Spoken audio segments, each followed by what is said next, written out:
La información de los contenidos multimedia y en los sitios web asociados se proporciona únicamente con fines informativos y educativos. La información no debe de interpretarse como un consejo comercial o de inversión por parte de Black Bull Advisors ni de sus colaboradores y no pretende ser una solicitud o recomendación para comprar, vender o mantener ninguna posición en ninguno de los activos o mercados financieros mencionados. Hola a todos, bienvenidos al Market Overview. Tenemos mercados mixtos, principalmente el Nasdaq es el que está jalando todas las tecnológicas. En esta ocasión el rendimiento de los bonos a 10 años está bajando, lo cual hace que pues estas acciones que habían sido castigadas pues, precisamente por los temores de mayor inflación y mayor subida en tasas, pues les afectara sus valuaciones y fueran castigados. Recordemos que inicio de mes, precisamente el Nasdaq era el más rezagado, y otros sectores, pues principalmente el S&P 500 y otros sectores como los financieros venían adelantándose. La semana pasada que habló la Fed, pasó lo contrario. Realmente la Fed dio expectativas pues mayores a lo que tenía el mercado respecto al famoso tapering y al recorte de tasas o el incremento de tasas. Y eso hizo que se castigaran algunos sectores, principalmente el oro sufrió bastante, los home builders. Y también, contrario a lo que se esperaría, las financieras también tuvieron caídas importantes. Y digo contrario a lo que se esperaba porque pues el subir las tasas de interés implicaría un efecto positivo para el negocio central de los bancos, que es precisamente el préstamo. Pero el día de hoy, como les digo, pues vean, tenemos el TNX menos 4.23, en 1.47% el rendimiento de los bonos a 10 años. Y vean cómo los sectores que tienen que ver con tecnología, vean el Nasdaq, vean el QQQ, el futuro del Nasdaq, 0.89% arriba, el apalancado 2.60%, y las FANG también, las empresas más grandes que también son las que han venido empujando mucho este sector, más 0.86%, el sector de semiconductores, que también había estado bastante rezagado en ocasiones anteriores, despuntando bastante bien. Vean el SOX, que es el ETF de los semiconductores, más 2.29%, y el apalancado más 6.70%. Y lo que les decía, los demás sectores, el S&P 500, pues tablas prácticamente, 0.06% negativo, pero los demás sectores como el transportes, vean, transportes menos 1%, industrial, menos 1%, menos 0.60%, el Dow Jones Industrial, los bancos tenemos menos 1%, el Russell menos 1% también. Entonces, el efecto que estamos viendo hoy es meramente la caída en los rendimientos de los bonos a 10 años, que está beneficiando mucho al sector tecnológico. En un momento vamos a hablar mucho sobre el sector bancario, que hay acontecimientos importantes en ese sector, y mucho tiene que ver con la Fed y con las pruebas de estrés que salieron la semana pasada. Vamos a ver el resumen de lo que va del año de los principales activos, o los activos más importantes.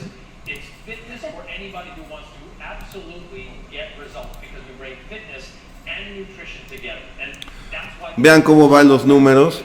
La semana pasada, de hecho, llegamos a ver el Bitcoin negativo. Es increíble porque a inicios de año lo llegamos a ver más 100% en year to date. Y pues la semana anterior estuvo negativo. Ahora está positivo, más 9.76%, muy alejado obviamente de esos máximos que generó el Bitcoin por ahí de los $65,000. El S&P 500 anota un rendimiento del año del 13.93%, el Nasdaq 12%, Dow 11%, el Russell 2000 17%, el IWC, lo que tiene que ver con las microcaps, 29%, sigue liderando todo el sector de las acciones. VIX, un año negativo, menos 40% casi, 39%. West Texas Intermediate, 52%. El petróleo sigue con un rally tremendo, mucho apoyado pues, por toda esta reapertura económica. El dólar index ya está positivo. El dólar index, evidentemente, ante las expectativas de incremento en tasas, pues el efecto para el dólar tendría que ser positivo, pues porque demandan más títulos en dólares, y lo cual hace que el dólar suba contra las demás monedas. El peso contra el dólar ganando territorio, y esto tiene que ver pues, con el anuncio que se dio la semana pasada con Banxico, que subió inesperadamente la tasa de interés en México, pues mucho debido pues, a las presiones inflacionarias, y el incrementar la tasa de interés un banco central lo que provoca es pues, más demanda de su moneda, porque está pagando un mejor rendimiento, en este caso los CETES o los bonos de México, y pues eso provoca que hay más demanda por el peso y refleja una depreciación en el dólar. Por eso vemos esta diferencia entre la ganancia del dólar index contra el peso, contra el dólar. El IPC, y tanto en pesos como en dólares, vean, prácticamente tablas 11.84 y 11.85, o sea, me refiero que prácticamente iguales los dos rendimientos. Pues básicamente no hay mucha diferencia por el tipo cambiario, pero ha sido un buen año para la renta variable mexicana. Los bonos, pues los precios cayendo también, y pues ya comenté el Bitcoin, 9% en lo que va del año. La agenda económica para esta semana, lo más relevante para esta semana sería lo que tendría que ver, pues por supuesto, la parte del cambio del empleo no agrícola, pero sobre todo las nóminas. El dato de las nóminas del mes de junio se va a dar a conocer el día viernes, y con él se va a dar a conocer también la tasa de desempleo de junio. Recuerden que estos dos indicadores los ve mucho, esto aunado a en conjunto con la inflación, son los indicadores que sigue pues muy de cerca la Fed. La Fed le interesa que haya pleno empleo, y eso quiere decir que la tasa de desempleo esté por el 3.5%, actualmente está en 3.7%, por la pandemia llegó a más del 10% del desempleo, y le interesa que la inflación se mantenga encima del 2%, que no se desborde, que no se descontrole. Ha dicho pues muchas veces que es un efecto temporal, pero sí quiere que suban los precios para que sea una economía sana y que haya pleno empleo. Entonces, esta información es pues crucial para la toma de decisiones por parte de ellos, y evidentemente pues lo que tiene que ver con lo que le depara al mercado en cuestión de política monetaria. Y la nota que les quería comentar, que salió la semana pasada, es lo que tiene que ver con las pruebas de estrés para los bancos. ¿Qué son las pruebas de estrés?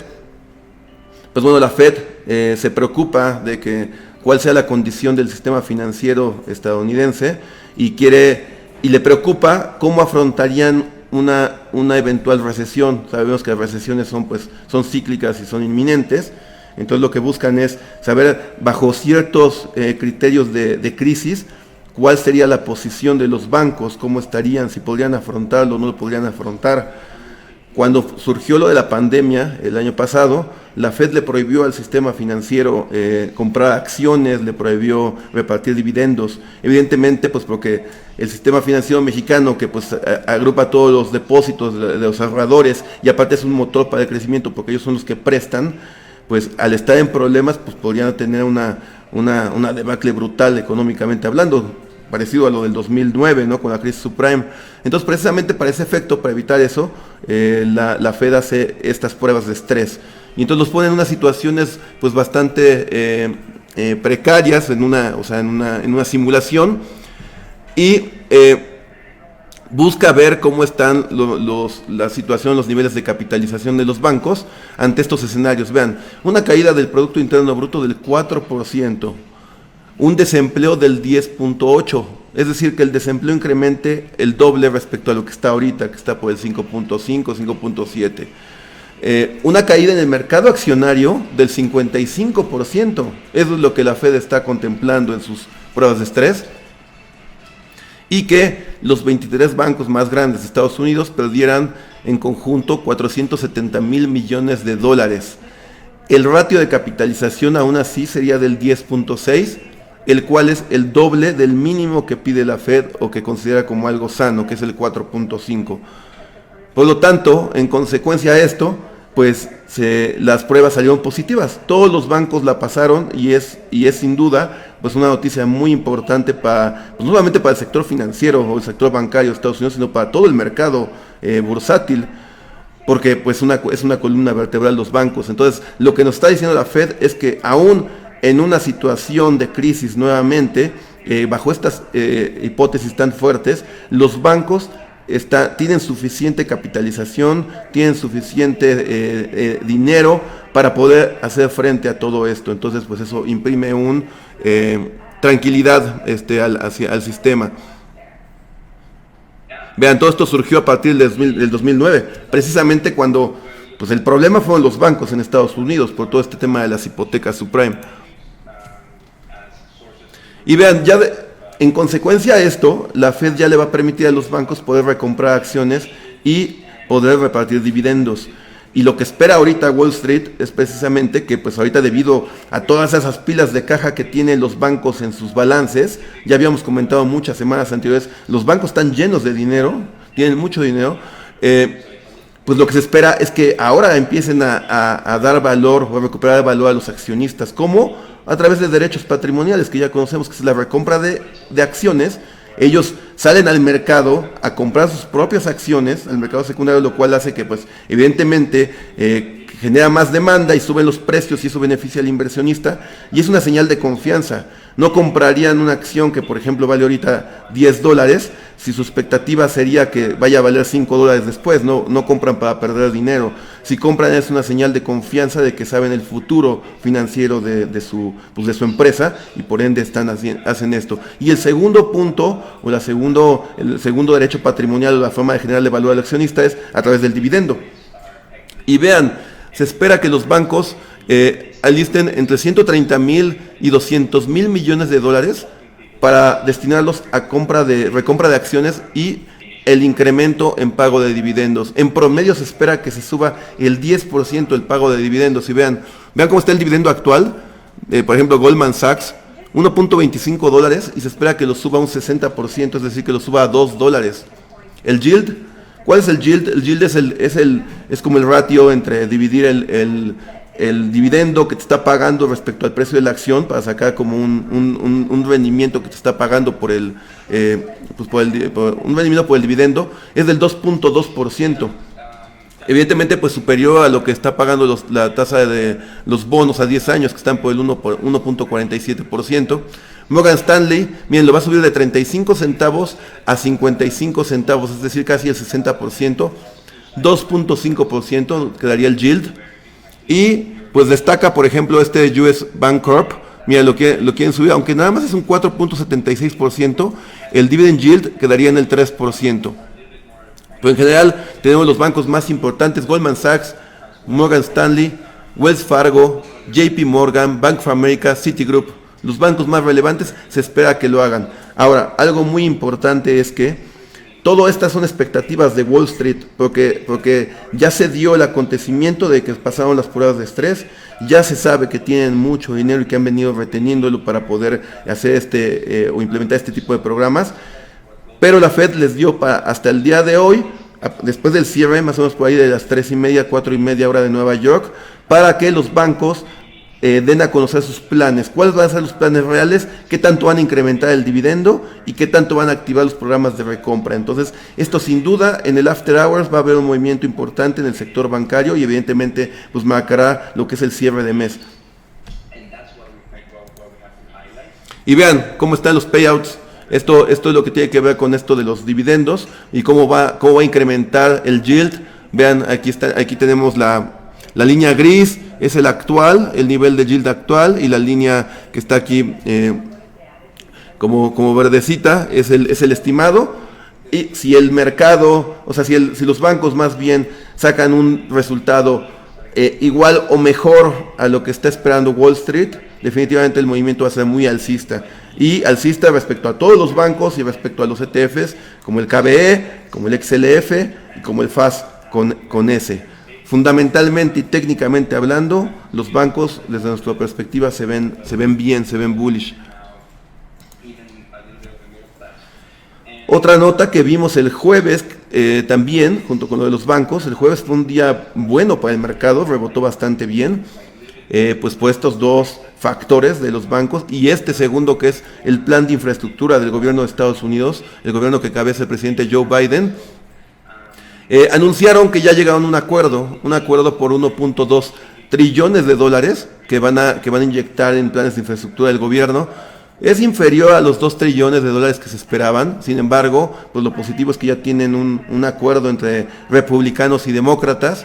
El presidente Biden salió a hacer declaraciones el día jueves respecto a esto, lo cual hizo que subiera más fuertemente el sector de materiales, el sector de infraestructura, los home builders, todo lo que tiene que ver con estos sectores de construcción. Pero después, recordemos que Biden está empujando también un plan de familias. Él quiere seguir apoyando a a las familias en Estados Unidos, quiere seguir apoyando a través de los subsidios a la economía de Estados Unidos. Pues recordemos que también este fin de semana dijo que, por ejemplo, para las vacunas del COVID, que él iba a hacer que se vacunaran casa por casa. Entonces siguen muy agresivos con toda esta parte, pero su contraparte, los republicanos, quieren ya limitar esta parte de los subsidios, ya no quieren dar dinero a las familias. Entonces ahí tienen esta discrepancia. El presidente Biden tuvo señales mixtas diciendo que pues ya habían acordado el plan de infraestructura. Sin embargo, si no salía en conjunto con el plan de familias, pues iba a detener el plan de infraestructura. Pero ya después, el fin de semana, dijo que sí estaba contento de que se llegara a un acuerdo y que siempre ha apoyado el plan de infraestructura. Entonces, pues bueno, se tiene un acuerdo, todavía no se firma, y en el inter de lo que se firma, pues hay que estar atentos a los sectores que están correlacionados. ¿Y qué sectores? Miren, podemos ver, por ejemplo, sectores que les pueda impactar, o activos que les pueda impactar. Tenemos, por ejemplo, el XLB. El XLB es el ETF de los materiales. Les recomiendo que lo vayan siguiendo, y sobre todo con este catalizador que es el plan de infraestructura. Vean el XLB en el time frame semanal, por aquí sobre los $80, tiene un soporte bastante relevante. Otra que tiene que ver con infraestructura, a nosotros nos dio muy buen rendimiento la semana pasada, fue la compañía mexicana Cemex. Cemex cotiza con su ADR en Estados Unidos, que es CX, y vean CX, el incremento que tuvo la semana pasada. Vean, esto es lo que les decía, vean, esto es el jueves pasó de $8, pasó hasta los 8.62, y luego el viernes llegó a estar al inicio de la sesión estuvo en 9.10, hay que saberle cobrar al mercado, y pues ahorita ya está en 8.52, pero sin duda, pues muy relevante lo que están haciendo estos activos. Hay que estar atento a lo que diga el presidente y cómo va el acuerdo para poder firmar ya finalmente este plan de infraestructura. También tenemos otro ETF que es IFRA, es un ETF de infraestructura en Estados Unidos. También se los recomendamos para que lo sigan y vean, al igual que el XLB, también tiene por acá en semanal muy marcado un soporte, en este caso en 34 medios, 34.50, y por supuesto el ya famoso y que seguimos mucho, comentamos mucho, el XHB, el Home Builders. Home Builders, vean cómo hizo soporte la semana pasada, ahí sobre los 70 que ya habíamos denotado desde hace transmisiones anteriores, y pues ahorita yo tengo por 72.65, entonces parece ser que está adelantando. Esos son los ETFs que quería comentar respecto ahorita a propósito de lo que está pasando con el plan de infraestructura en Estados Unidos.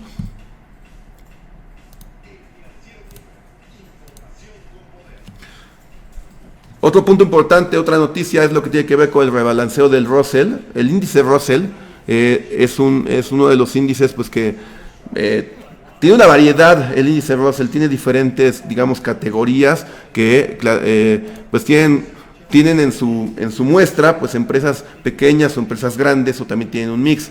Vean, el rebalanceo de los índices de Russell se hace de manera anual y se clasifica a las empresas conforme a su capitalización de mercado. Sigue estrictamente un criterio de market cap para poder formar parte de Russell 1000, Russell 2000 o Russell 3000. El Russell 1000 contiene las empresas más grandes. El Russell 2000, que es el más famoso, es el que tiene las medianas, digamos, como las pymes.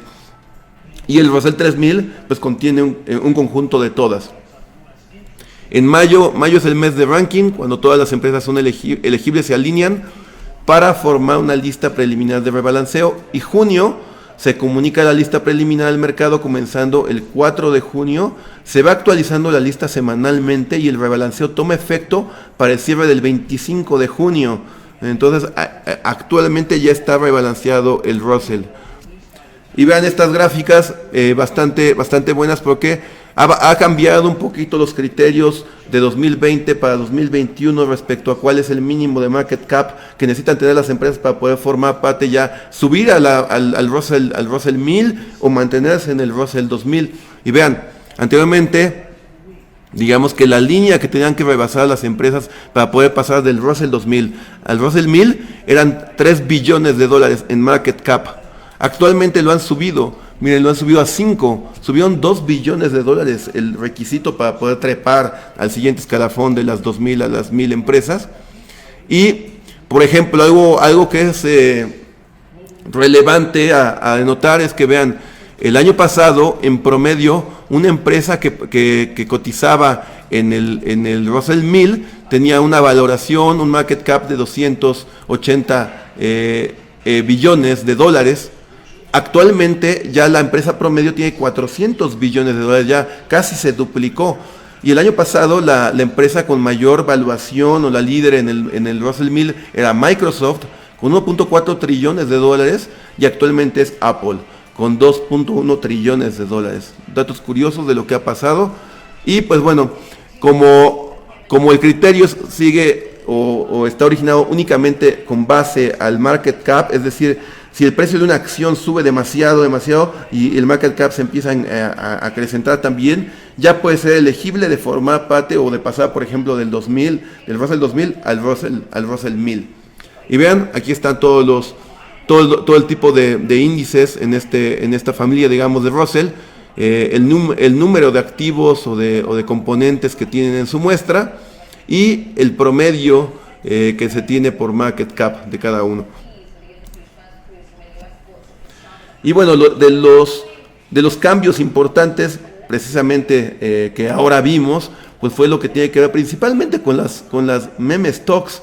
Vean, eso es algo destacable porque miren, del Russell 1000, que se divide entre Value y Growth, 56 empresas se añadieron al índice y lo que destaca es GameStop, Novavax, Disney cambia a Value Growth, Johnson & Johnson, pero principalmente estas dos, esta de GameStop, principalmente, y AMC también, que pasó que se añadió al Russell 2000, son cuestiones que pues, llaman mucho la atención. ¿Por qué? Porque, por ejemplo, en el caso de GameStop, pues, sabemos que todo ha sido motivado pues, por el efecto de todas estas especulaciones y todos estos trendings que se hacen en redes sociales como en Reddit o en Wall Street Bets, por estos influencers que motivan mucho a los inversionistas retail a trepar el precio, y ya supimos de todo este rollo que tiene que ver con los short squeeze de los grandes fondos y demás.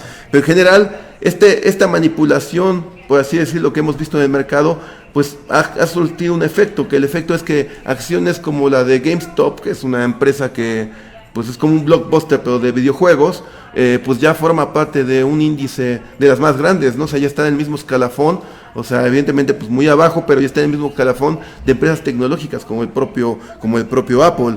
Y algo que es importante de notar es, hace unos 3 market overviews que hicimos, estaba comentándoles que, por ejemplo, de AMC, que es esta empresa de cines, su principal rival es Cinemark, y Cinemark, ambas, al ser rivales y tener condiciones muy similares, previos a la pandemia tenían indicadores financieros pues básicamente iguales. Post a la pandemia, pues están resurgiendo las dos al mismo tiempo. Sin embargo, a pesar de que los fundamentales no cambian, es decir, las ventas pues han mejorado igual, la recuperación en cuanto a la asistencia de la gente es lo mismo, los niveles de deuda son muy parecidos y demás, el market cap, que pues viene ligado a la apreciación o depreciación del precio de las acciones, pues ha cambiado drásticamente. Vean este gap tan brutal que tienen actualmente. CNK, que es Cinemark, el principal competidor de AMC, actualmente tiene un market cap de 2.6 billones de dólares. Y el de su competidor AMC, la meme stock, 28.8 billones de dólares. Entonces no tiene ningún sentido esto, pero bueno. Ese es el problema de seguir nada más un criterio de market cap para poder elegir los componentes del índice, y eso es lo que llama la atención respecto al rebalanceo del famoso Russell. El otro dato tiene que ver con lo que dijo la Fed la semana pasada, que les comentaba en el intro, pues relacionado siempre, la Fed siempre habla sobre el empleo, sobre la inflación. ¿Y qué fue lo que dijo Jerome Powell? Dijo, se mantiene la tasa de interés. Evidentemente nadie esperaba que la cambiara, entre 0 y 0.25%, y la compra de bonos que hacen por 120 mil millones de dólares mensuales, la van a mantener todavía, y se mantuvo con el speech de la inflación es temporal, la inflación solamente es un efecto de corto plazo, pero no se va a mantener así, se tenderá a normalizar, es decir, a bajar. El primer aumento en la tasa de interés podría ser el 2023, un año antes respecto a la última decisión.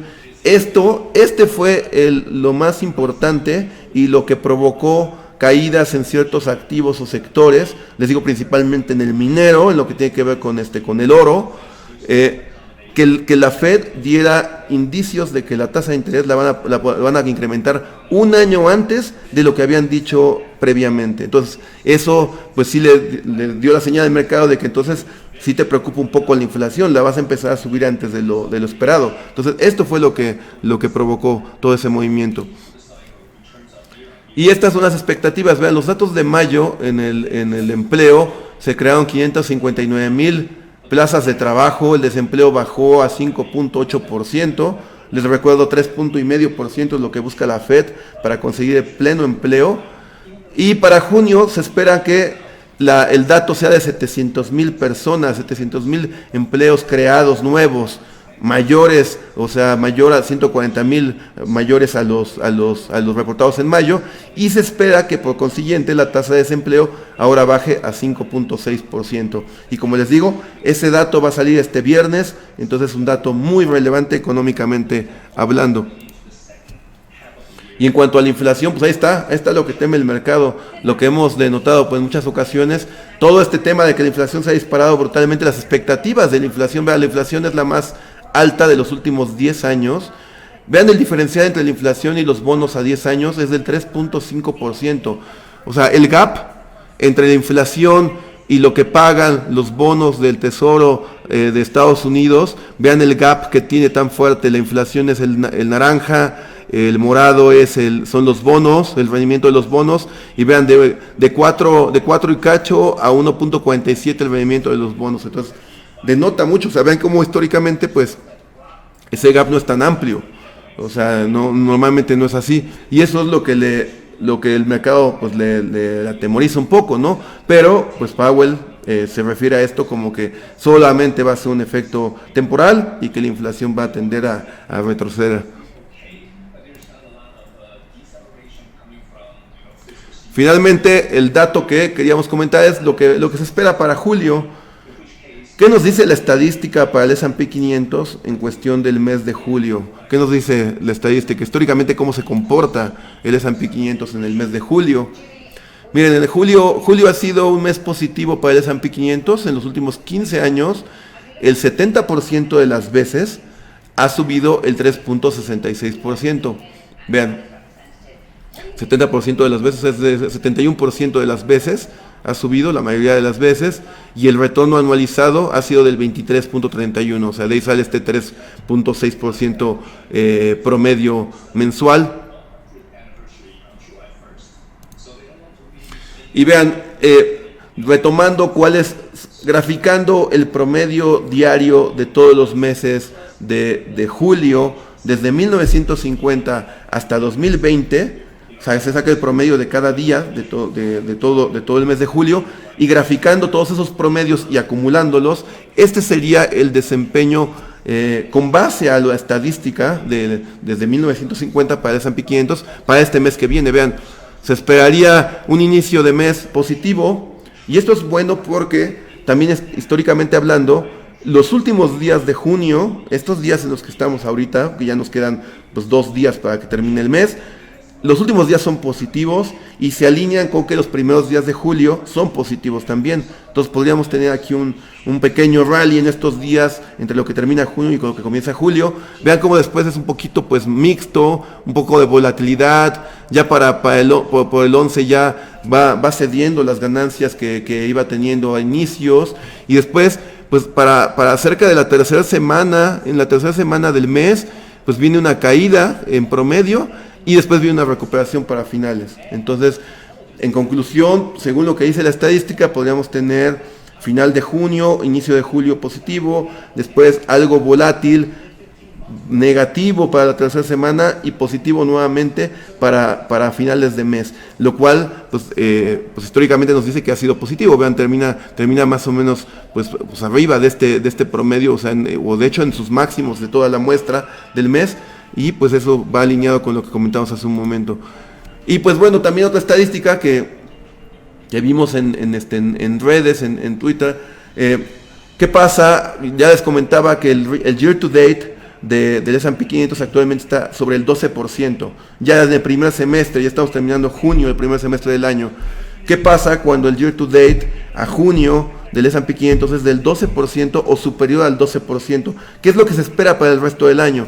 Y lo que se espera para el resto del año, vean, es en promedio sube, en promedio para el siguiente año es positivo. Y también otro dato relevante es que a pesar de que se dé el primer incremento en las tasas de interés, el mercado sigue subiendo. O sea, esto también, esta estadística, la otra no la tenemos acá, se las comento, pero esta estadística también es muy relevante porque el mercado lo que teme precisamente es que suban la tasa de interés y entonces que se desplome el mercado. Esta estadística o esta gráfica que tenemos acá lo que muestra es que, miren, aunque se haya subido por primera vez la tasa de interés, el mercado en los siguientes meses sigue subiendo. Y es que pues la lógica debería de ser de que si sube por las razones adecuadas, es decir, porque la economía va mejorando, porque el empleo va mejorando, se está acercando a pleno empleo o ya está en pleno empleo, la inflación o la subida en inflación es producto de una economía más sana, de que el consumidor está recuperando sus niveles de ingreso y demás. Pues por supuesto que la economía tendría que ir mejor y por lo tanto el mercado financiero, entonces no tendría que haber ningún problema en ese sentido, y esta estadística es lo que refleja. De la otra que yo les comentaba, cuando el mercado sube más del 12% en promedio al primer semestre, en el 70% de las ocasiones en los siguientes 6 meses del año ha subido más o menos el 8%. Es lo que nos ha dicho la estadística desde 1950, igual que esta muestra. Entonces, en general, pues esperaríamos un julio también positivo. Vamos a ver cómo se comporta el S&P 500. Y finalmente, pues ya llegando a la parte del análisis técnico, el análisis bursátil de los principales índices y activos que nosotros seguimos.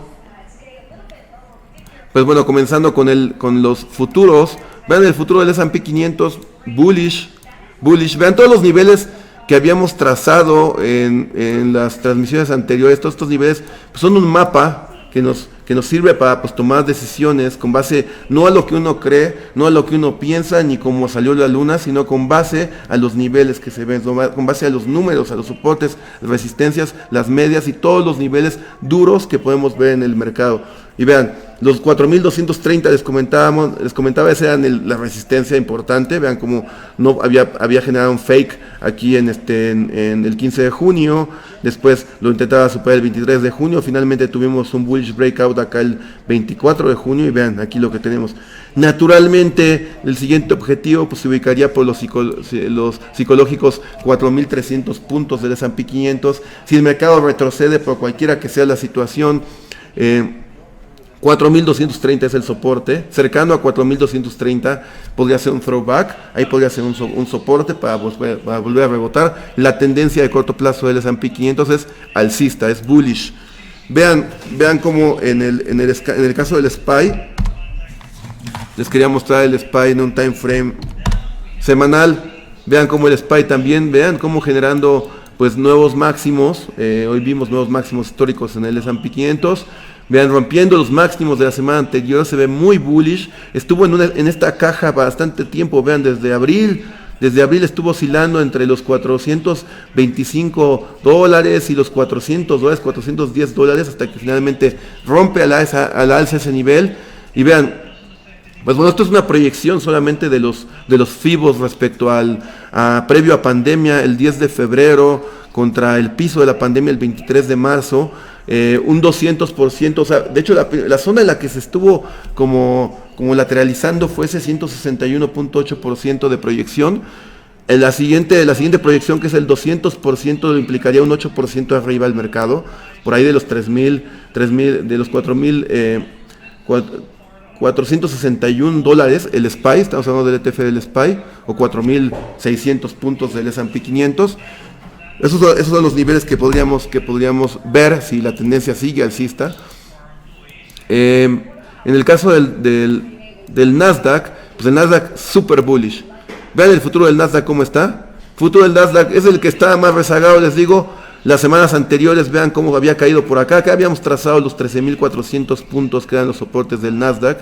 Más en un escenario peor eran 12.900, nunca llegó a esos niveles, rebotó sobre los 13.400, fue recuperando los 13.700 y vean, después recupera los 14.000 puntos que son el punto de máximos históricos, y después de que rompe máximos históricos a la alza, genera este rally, y este rally, vean, ya lo he llevado de 14.000 a 14.475 puntos, y pues tendríamos aquí una proyección por ahí de los 14.600 puntos, muy alcista. De igual forma su ETF, el QQQ, muy bullish también. Acá vean esta proyección que tenemos.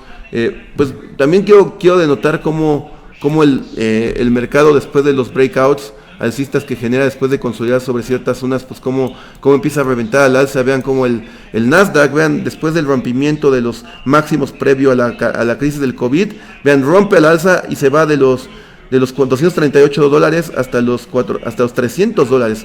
Por acá tiene esta resistencia importante, la revienta en noviembre de 2020, y de los $300 se va hasta los $338, y actualmente los $338 eran los complicados, ya los limpió al alza. Pues ahora esperaríamos otro nuevo rally. Se ve también bullish el Nasdaq, de hecho es el más bullish de todos. En el caso del Dow, el Dow está en soporte el día de hoy, amigos. Vean el Dow, el futuro del Dow. El futuro del Dow está en soporte. 34.000 puntos para el Dow son el soporte relevante. Vean, el día de hoy lo tenemos negativo después de la semana pasada, ya recortando las pérdidas del día, ya no está en mínimos. Pero vean, toda esta zona de los 34.000 converge con estas medias de corto plazo. Para mi gusto es un soporte relevante en el corto. O sea, si logra respetar estos 34.000, idóneamente que volviera a recuperar estos 34.300, bullish también el Dow, aunque rezagado respecto al Nasdaq, pero todavía se ve bien. En cuestión del día, que es su ETF, vean, en un time frame semanal, pues precisamente estos $341 son el soporte, que coincide con los 34.000 puntos que les hablo del índice. Y pues en caso de que logre recuperar estos niveles y logre seguir para el norte, pues podríamos tener estos niveles de $361, quiere decir 36.000 puntos para el Dow. Todo esto solo si no vulnera esos 34.000 y logra romper al alza los máximos históricos que tiene en el caso del Dow del día, por ahí de los $350. El Russell 2000 también está en soporte, amigos. Vean, soporte para el Russell 2000 sobre los 2.300 puntos. 2.300 puntos es el nivel. Y acá vean, esto es muy relevante porque 2.360 puntos es la resistencia que tiene que pues superar el Russell 2000. Y vean lo que podría hacer aquí. Para esto quiero mostrarles el ETF, en este caso el IWM, el ETF en un time frame semanal. Vean lo que está haciendo el IWM, vean este patrón tan poderoso que está generando en el largo plazo. Vean, esto lo habíamos detectado desde el año pasado. Vean cómo había generado acá previo al COVID por ahí de los $169, aquí generó doble suelo, después del COVID se desplomó hasta los $95 y después recuperó acá con un gap alcista semanal. Vean cómo superó los $170 y de los $170 se ha logrado llegar hasta los $233 el Russell 2000. Y ahora pareciera ser que está haciendo un patrón que le llamamos en el chartismo un patrón de continuación alcista, que es un bullish flag. Esta es una bandera alcista lo que está haciendo el Russell 2000. Vean, tenemos acá toda el asta, tenemos acá toda la formación de la bandera, es parecido pues a un triángulo ascendente, donde toda la parte superior se mantiene lineal. Vean, $233 en el IWM es la resistencia superada, pero en caso de que la pudiera superar, y sería algo pues fenomenal, podríamos tener aquí un rompimiento alcista y sería un patrón de continuación que pues tendría implicaciones positivas, evidentemente. Y vean cómo, recapitulando, S&P 500 en máximos históricos, se ve bullish, 4.300 la siguiente zona, Nasdaq se ve, está súper bullish todavía, el Dow está en soporte, el Russell está en soporte, si no vulnera sus soportes, si los bancos ayunan el día de hoy con todo lo que tiene que ver con sus anuncios de los dividendos y recompra, pues el mercado puede seguir despegando y eso es bastante positivo. Y además, máxime que la estadística es que julio sea positivo para el mercado accionario. Y el dólar index, vean, el DXY, dólar index ya despegándose del tipo de cambio del peso dólar. Vean, el dólar index ya genera un doble suelo, lo habíamos comentado desde hace varias semanas. Los 89 eran el nivel donde podía rebotar, donde tenía que rebotar, tenía que ser doble suelo. Acá lo hizo, y en el corto plazo el dólar index pues se ve bullish. Y pues les digo, pues sobre todo con esta expectativa fundamental de que las tasas de interés las suban, pues habrá más demanda, más apetito por el dólar. Y vean, 91.50, estos son los niveles de soporte, 91.40 y tantos, son los niveles de soporte en el corto plazo para el dólar index, para el DXY.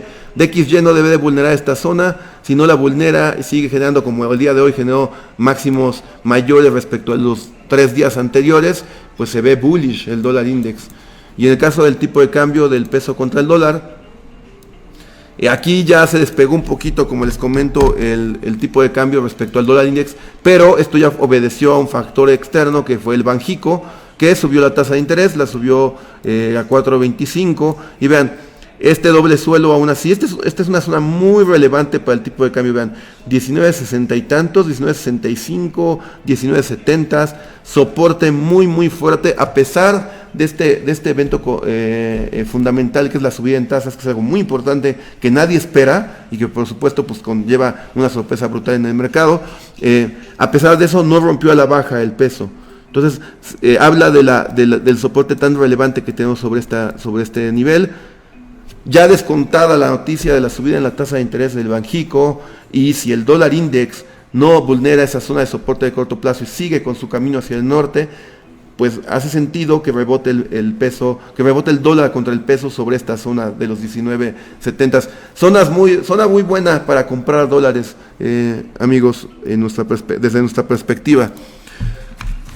Y finalmente, lo que tiene que ver con volatilidad, pues la volatilidad, nosotros traíamos volatilidad hasta hace una semana, y recuerden ustedes que nosotros la volatilidad no la adquirimos para hacer big short, nunca buscamos estar como full cortos en el mercado, ni tampoco estamos especulándole ahí que el mercado se desplome el 40, el 30, no buscamos eso para nada. Lo que hacemos, y lo hemos mencionado en muchas ocasiones, es que la volatilidad la ocupamos para cubrir. Es para cubrir. De hecho, la volatilidad es como el peón que se tiene que lanzar en el ajedrez para que lo maten y para que sigamos avanzando.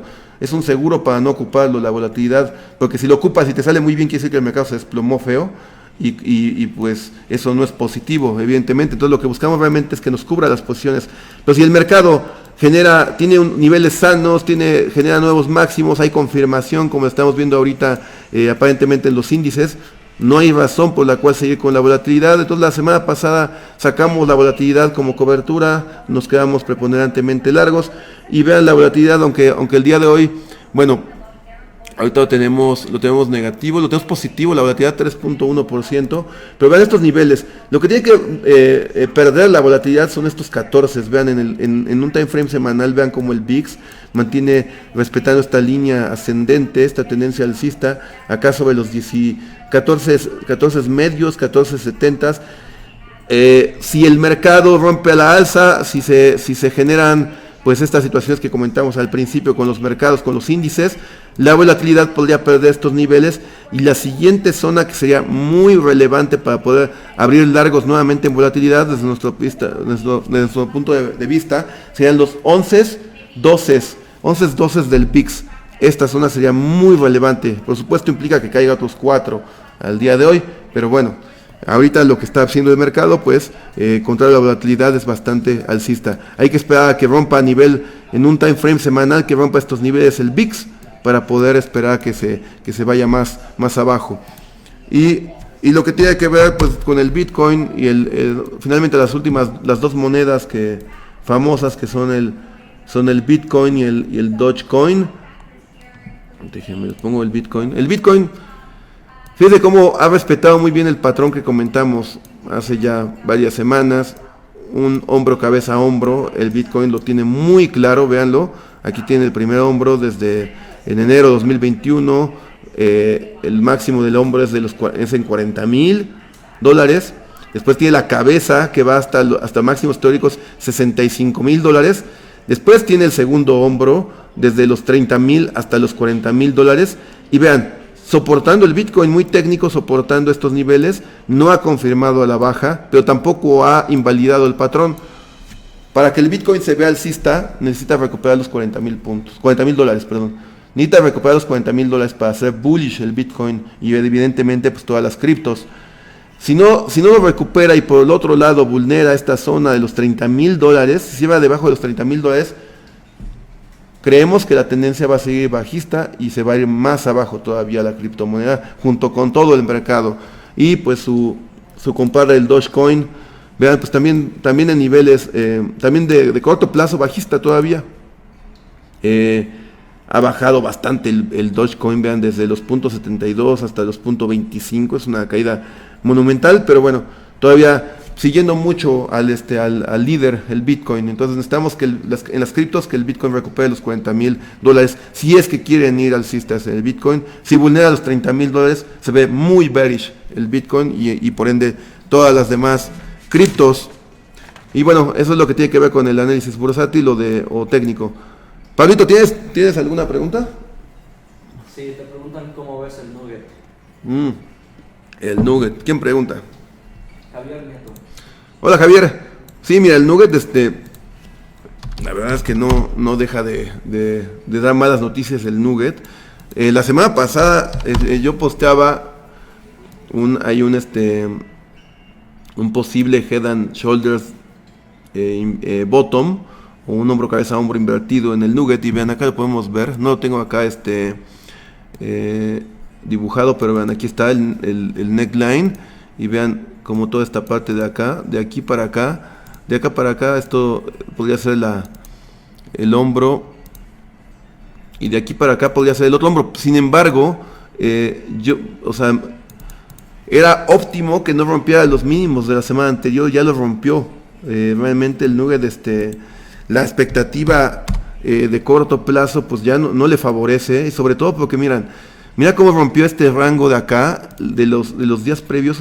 Estuvo manteniéndose acá sobre los $60, $59, ven, mira, varios días, toda la semana básicamente le habla de un piso relevante, pero el día de hoy lo está vulnerando, está rompiendo a la baja, y pues la verdad es que la expectativa alcista de corto plazo que pudiera tener, parece que le está tirando. Vean, inclusive estaría rompiendo los mínimos de lo que sería el supuesto hombro izquierdo, lo está rompiendo. Entonces corto plazo es bajista, y lo que hay que ver respecto al Nugget, respecto al GDX, respecto al GLD y respecto a la onza de oro, pues es primero el dólar index, ¿no? El dólar index es su contrario. Si el dólar index no rompe a la baja estos 91.50, sigue a la alza, creo que tendría buenos drivers, ¿no? En el caso del oro. También te preguntan cómo afecta la variante del COVID Delta en los mercados. Hoy en Europa están regresando los cierres fronterizos. Sí, también escuchamos muchas notas el fin de semana respecto a esto del rebote en el COVID. Y pues recordemos lo que dijo Jerome Powell, ya ha dicho varias veces. Él dice que realmente no hay riesgos en la economía, todo va bien en popa y demás. Lo único que puede tirar todo nuevamente es el COVID, o sea, el que repunten los casos, ¿no? Y hasta ahorita, por lo menos lo que nosotros vemos que es el mercado, no ha habido realmente un impacto importante, no tenemos acá caídas tan relevantes producto de eso, o no se ve como tanto en los titulares que ese sea el driver por el cual el mercado se vaya a caer. Sin embargo, pues bueno, si llegase a cobrar relevancia, llegase a hacer algo realmente que vuelva a impactar, empiecen a cerrar nuevamente pues negocios y a parar actividad económica y demás, pues definitivamente sería algo que puede invalidar completamente cualquier hipótesis alcista o técnica alcista, ¿no? Porque ese es el fundamental más relevante que puede mover la economía y por lo tanto el mercado. ¿Nada más, Pablito? Sí. Bueno, pues muchas gracias amigos por las preguntas y por atender la transmisión. Les recuerdo que nos sigan, por favor que se suscriban al canal de YouTube. Ahí vamos creciendo bien en la lista de suscriptores. Y recuerden que subimos los mini clips. O sea, todo este MO lo fragmentamos y vamos subiendo mini clips para que no sea tan pesado por temas. Y lo mismo pues lo subimos al canal de YouTube. Aquí seguimos pendientes para cualquier duda o aclaración en las redes, aquí en Twitter o en Facebook. Y pues les deseo que tengan una excelente semana, cierre de mes muy positivo para ustedes. Hagan mucho dinero. Saludos, un abrazo.